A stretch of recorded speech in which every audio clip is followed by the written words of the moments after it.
ये कराची का जो क्राउड था, क्या ये मैंने ऐसा कभी अनएक्सपेक्टेड था? नहीं, मैंने ऐसा क्राउड ना 24 नवंबर को देखा, ना 4 अक्टूबर को देखा, ना वो 25 अगस्त को देखा।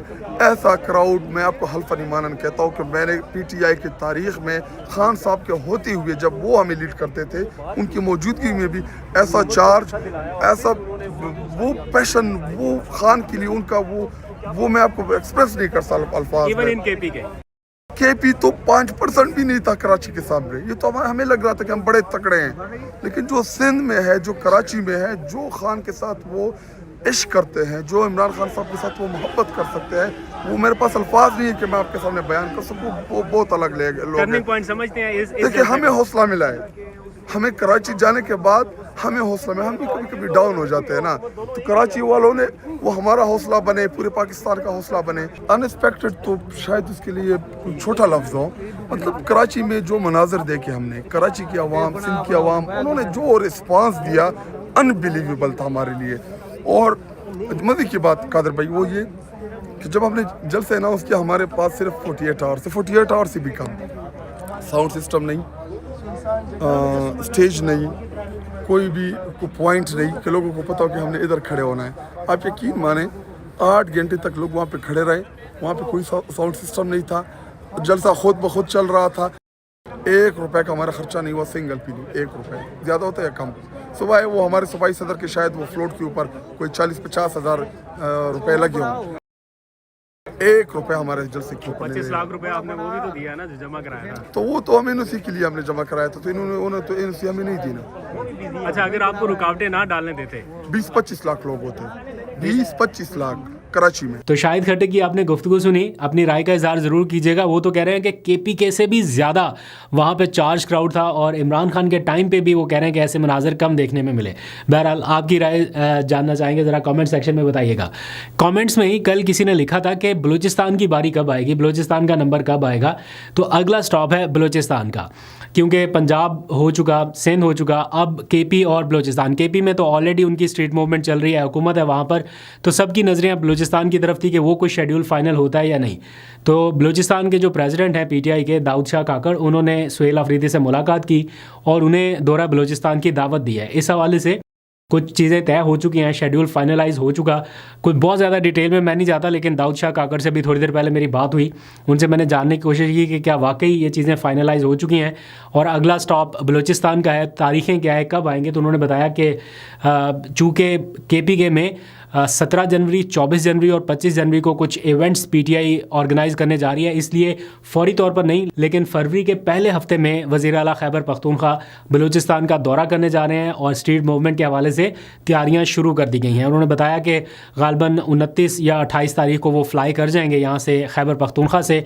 एक आध दिन तक उन्हें ब्रीफिंग दी जाएंगी या उनके साथ मुशावरत भी होगी, और फिर फरवरी का पहला हफ्ता जो होगा, पहली तारीखों से वो बलूचिस्तान की स्ट्रीट मूवमेंट का होगा। जो आरिफ रिंद हैं बलूचिस्तान के पीटीआई के रहनुमा, वो कह रहे हैं कि हमने सुहेल अफरीदी से कहा है कि नसीराबाद से इस स्ट्रीट मूवमेंट का आगाज़ किया जाए।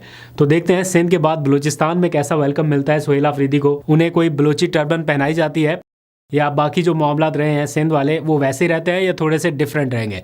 बलूचिस्तान में आपको पता है कि बहुत ज़्यादा आबादी उस तरह से नहीं है जैसे कराची में है, तो इसलिए कराची के मुकाबले में वो माहौल, वो मंजरनामा शायद ना नज़र आए। लेकिन फिर भी बलूचिस्तान में एक बड़े अरसे से पीटीआई की कोई इस तरह की मेगा मूवमेंट नहीं हुई, तो आपको एक अच्छा पावर शो देखने को मिल सकता है। अब आ जाइए ज़रा अडयाला जेल की तरफ।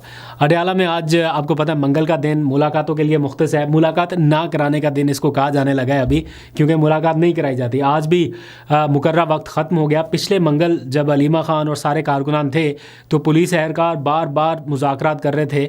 4 बार मेरा ख्याल मुज़ाकरात के दौर हुए और फिर आखिर में ये कोई यकीन दहानी कराई गई थी कि अगले मंगल आपकी मुलाकात करा दी जाएगी।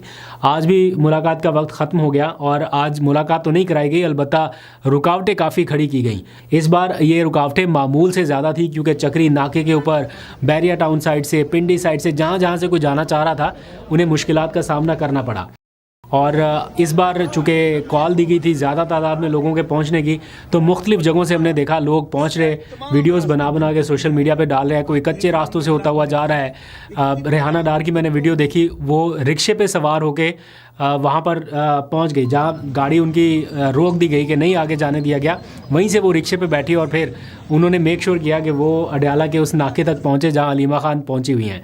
और कुछ लोगों को काफ़ी देर तक रोके रखा गया, लेकिन अब जब मैं व्लॉग कर रहा हूँ तो इतलात मिल रही हैं कि कुछ जगहों से रास्ते खुलवाए गए और अब और ज़्यादा तादाद में लोग पहुँच रहे हैं। तो दिन की निस्बत शाम के औकात में या रात के औकात में ये तादाद बढ़ती जाएगी। 2 दिसंबर को आखिरी मुलाकात हुई थी इमरान खान से और आज भी इस वक्त तक मुलाकात का कोई इम्कान नज़र नहीं आ रहा। ताहम जो अलीमा खान है या बाकी उनकी बहनें हैं वो कह रही हैं कि हम यहीं पे बैठे हैं, कुरान खानी करेंगे और असीरान की रिहाई के लिए दुआया तकरीब का एहतमाम करेंगे। देखते हैं कब तक ये शोडाउन जारी रहता है। सर्दी काफ़ी हो गई है इस्लामाबाद रावलपिंडी में, तो रात पूरी ठहरना ये थोड़ा सा मुश्किल लगता है। और फिर अगर वाटर कैनन आ गई हमेशा की तरह, इस बार भी पिछली दफ़ा नहीं आई थी, लेकिन अगर दोबारा वाटर कैनन आती है तो फिर और भी मुश्किल हो जाएगा। तो देखते हैं कि इस बार क्या यकीन दहानी कराई जाती है। वापस आइए ज़रा पार्लियामेंट हाउस की जानिब। आज पार्लियामेंट हाउस में कुछ आम मुलाकातें रहीं। पीटीआई के रहनुमाओं की स्पीकर ऑफिस में आनियाँ जानियाँ जो है वो कई दिनों से जारी हैं। कभी ख़तों किताबत हो रही है, कभी कोई चीज़ पहुंचाई जाती है, कभी मुलाकातें होती हैं। और इसका बैकग्राउंड ऑब्वियसली आपको पता है कि अपोजिशन लीडर महमूद अचकज़ई की तैनाती के हवाले से है। आज आखिरी दिन था जो स्पीकर ने अनाउंस किया था पूरा एक प्रोसेस अपोजिशन लीडर की तैनाती का। तो उसमें जिसने नॉमिनेशन जमा कराने थे, अगर कोई अपोजिशन ग्रुप ये समझता है कि हमारा मेंबर आना चाहिए तो उनके पास मौका था कि वो अपना नॉमिनेशन पेपर जमा करा देते। फिर जिस अपोजिशन ग्रुप की स्ट्रेंथ ज़्यादा होती उनका मेंबर जो है वो अपोजिशन लीडर बन सकता है। तो और किसी ने कागजात नहीं जमा कराए, सिर्फ पीटीआई ने अपोजिशन लीडर के लिए अपने कागजात या जो कुछ भी रिक्वायर्ड डॉक्यूमेंट्स थे वो उनके हवाले किए स्पीकर ऑफिस के। और अब कल स्क्रूटनी होगी, यानी जिन्होंने दस्तखत किए हैं, पीटीआई के 74 अरकान हैं जिन्होंने दस्तखत किए हैं। इतनी बड़ी तादाद में किसी पार्टी के पास अपोजिशन के लोग नहीं हैं, इसलिए बाय डिफ़ॉल्ट ये अपोजिशन लीडर पीटीआई का बन जाना चाहिए। और अगर स्पीकर साहब चाहें या उनके पास इस कदर इख्तियारात हैं कि वो फौरी तौर पे भी चाहें तो उनको नॉमिनेट कर सकते हैं, लेकिन वो पूरा एक प्रोसेस जो है वो फॉलो कर रहे हैं।